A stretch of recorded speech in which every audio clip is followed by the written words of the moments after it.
So I just hauled off all the branches we pruned last week, took them over to the brush pile. We always get comments that we should give some of these apple branches to the goats. So we did that. We actually took some to the barnyard, and the goats started off, they started eating these little bitty branches first, and they would just nibble these branches down.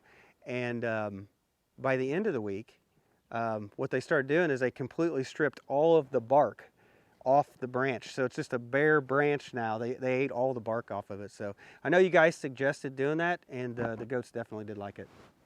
So today I'm going to put the bucket on the tractor, and we're going to take these wood chips and we're going to use them to mulch the orchard. And we made these wood chips ourselves when we were cutting down a bunch of trees around the firewood shed. So finally going to get to use them today. And then there's a few other things I want to clean up. Stuff from when we originally built the orchard. So let me show you. So our property is clay soil, and it is a fairly heavy clay soil. It does not drain very well. Anywhere you dig a hole, it's going to fill full of water and act like a pond. It just doesn't drain. And that's not good for fruit trees. Most of these fruit trees want to have some type of a free draining soil. And to improve our success at an orchard, we decided to plant all of these in raised beds. And you can probably see every one of these trees is actually in a raised section of soil. And to do that, we went out into the woods. We actually cut down some old dead trees. We brought the logs back, and we put the logs around to form a raised bed. And then we filled it full of topsoil and compost and other things to make a looser, higher quality soil for the tree to actually grow in. And I really think that did help for the first 2 or 3 years just to get the tree established. I do think that that definitely helps. And we did this orchard back in 2016, so it's been a few years now. Most of these trees have rotted away, and some of them are still left. And a lot of that just depends on what type of a tree it was. So what I want to do now is I want to go ahead and just remove these. I don't think there's any use to have them still around each one of these trees. It's just something for the lawnmower to hit. So we're going to pick up all these logs from the original raised beds around the trees, and then we'll come back and we'll get this all mulched in, and I think it's going to look pretty good.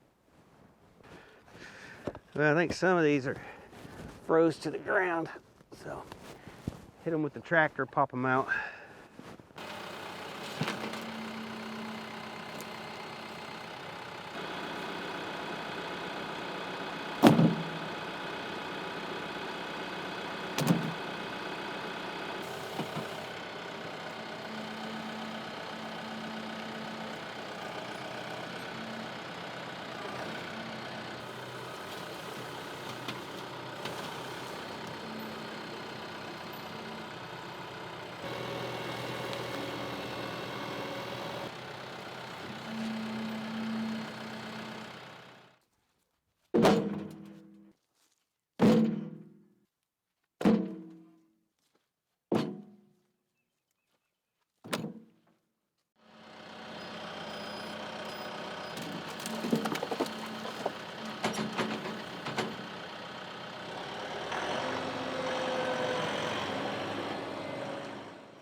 All right, I think I got all the logs picked up now.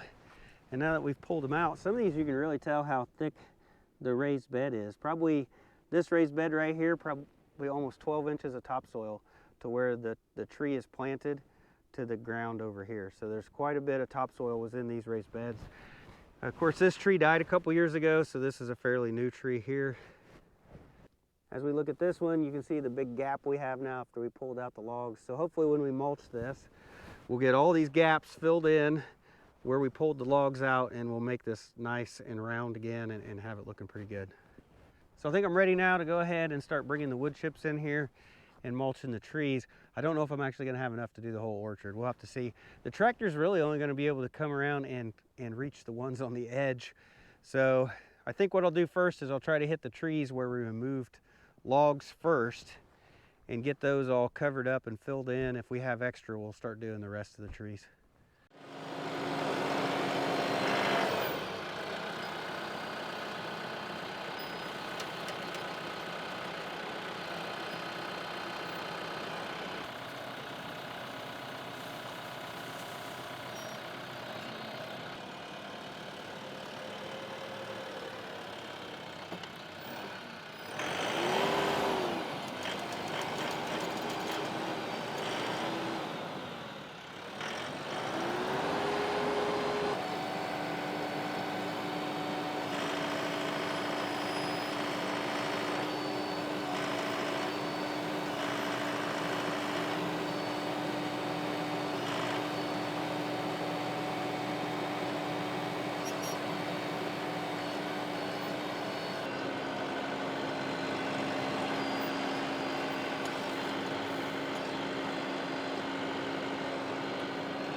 Now I know I'm always gonna have people comment to make sure that the wood mulch is not up against the tree.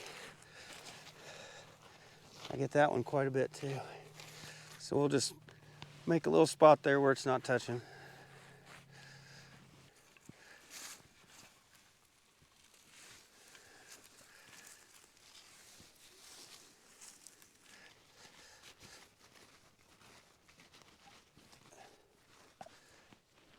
So Rebecca came out and she helped me spread all these wood chips out, and we got them all on the orchard. Didn't have quite enough to do everything though. Some of this is pretty thin, and then one down there doesn't have any on it at all. But at least we did get all the wood chips spread out, and the orchard is looking a lot better. So you may have seen that I hit these trees with the bucket of the tractor. It's very hard to tell sometimes. I did scrape this one pretty good. You know, but that's gonna heal. This is not enough to kill the tree or anything. That'll heal over time. It is hard to tell how far you're going with the bucket when you're trying to dump, you know, the mulch in here. Plus all these limbs are real low since this is an orchard. These are semi-dwarf trees, and everything is fairly low and tight. Hard for me to even drive in here with the tractor. I was able to get in here and dump on some of these, but my tree spacing is so close together that most of the time I can't fit that cab tractor through here. I'd need a lot smaller tractor to be able to really maneuver around the orchard.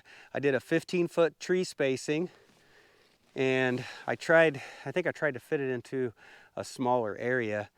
And if I was to do it again, I would have to go 20 to 25 feet apart, I think. Even with semi-dwarfs, I think that I didn't do quite big enough spacing that if you're gonna do this yourself, probably shoot for the, you know, close to 25 feet for your spacing between your fruit trees. And then maybe you can at least fit a tractor in between them to carry mulch in and stuff. And they won't grow into each other. These actually do, they start to grow into each other. They're pruned now since we pruned them, but you know, they will all end up touching by the summertime. So it's been several years since I've actually had the orchard pruned and ready in the wintertime. Usually I'm scrambling to do it in like April and the leaves are already coming on. So definitely got the orchard ready on time. And the next thing we're gonna focus on, we're gonna start focusing on the garden a little bit.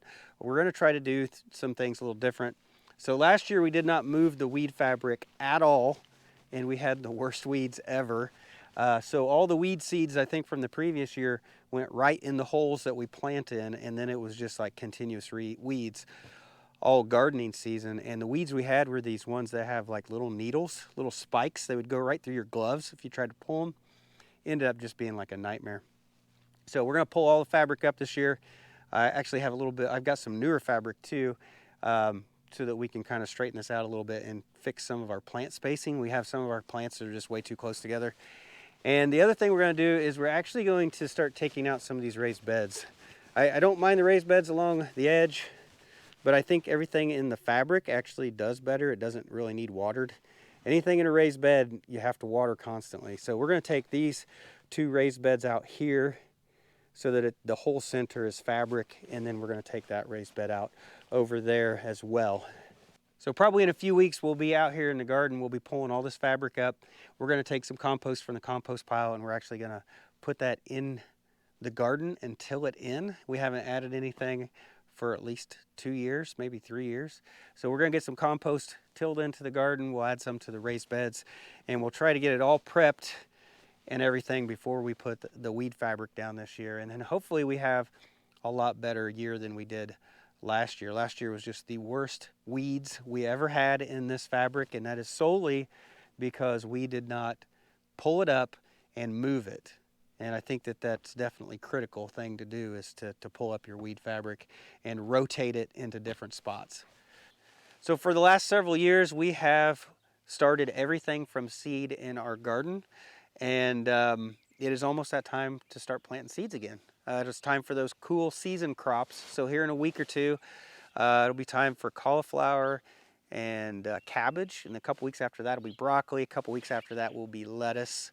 And those cool season crops will be here pretty soon. So, you know, if you guys want to try to start planting your garden from seed, I've showed this for like the last 3 or 4 years, this is what I've used. This is a Clyde's garden planner, and this is based off your last frost date. It's like a little slide rule, and it'll tell you when to plant inside, when to transplant outside. It'll tell you your row spacing, your plant spacing. It'll tell you companion plants. There's just a ton of information on here. And Clyde actually got a hold of me this year, and he asked if he could make one of these with our logo on it, a Country View Acres version. So if you look at this, and if you look up in this corner, there it says Country View Acres. So what he's done, in exchange for that, he gave me a discount code. So basically, if you want this planner, you can go to his website, you can put it in your cart, and then if you use Country View 10 as a discount code, you'll automatically receive the one with Country View Acres on it. So if you go to his website and look for Country View Acres planner, you won't find it. You just have to put a regular garden planner in your cart, use Country View 10, and you'll get the Country View Acres version. Gives you 10% off. This will end up being $6.30 free shipping. So I mean, really, this is like, there's a ton of information here for $6.30. And like I've said, I've used this for like the last 4 years, maybe 5 years. Definitely when you're wanting to try to grow everything from seed, this is a very beneficial resource to have on hand, that's for sure. And it has a side for spring, for when you're planting in the spring, but it also has a side for fall so that you can plant those cool season crops again and everything in the fall and kind of maximize it out to that first frost date in the in the fall. So pretty cool little planner, and I thought that was neat that he contacted me and asked if he could use our logo, in exchange for a discount code. So I thought that was pretty cool. So anyway, I'll leave some links down below for that. But remember, you got to use Country View 10 to get this one and to get the 10% off. Well, I will say it definitely feels good to have the orchard complete and ready for spring here in February. This is way better than trying to do this in April. So I'm usually behind when it comes to these things. So I don't know, I feel like I started the year off right. Like maybe I'll actually keep up with everything and won't fall behind. We'll just have to wait and see though. Definitely the garden and the orchard are the things that seem to get neglected. So I'm hoping to keep up with it this year. So here in a few weeks, hopefully we can get out here and we can start putting some compost in the garden. I'm gonna borrow my dad's tiller and we'll come out here and try to till all that in, maybe mix in a little wood ash, maybe a few other things, and incorporate that into the garden and start our gardening season here pretty soon. But I think that's gonna be it for today's video, guys. Thanks for watching. I'll see you in the next one.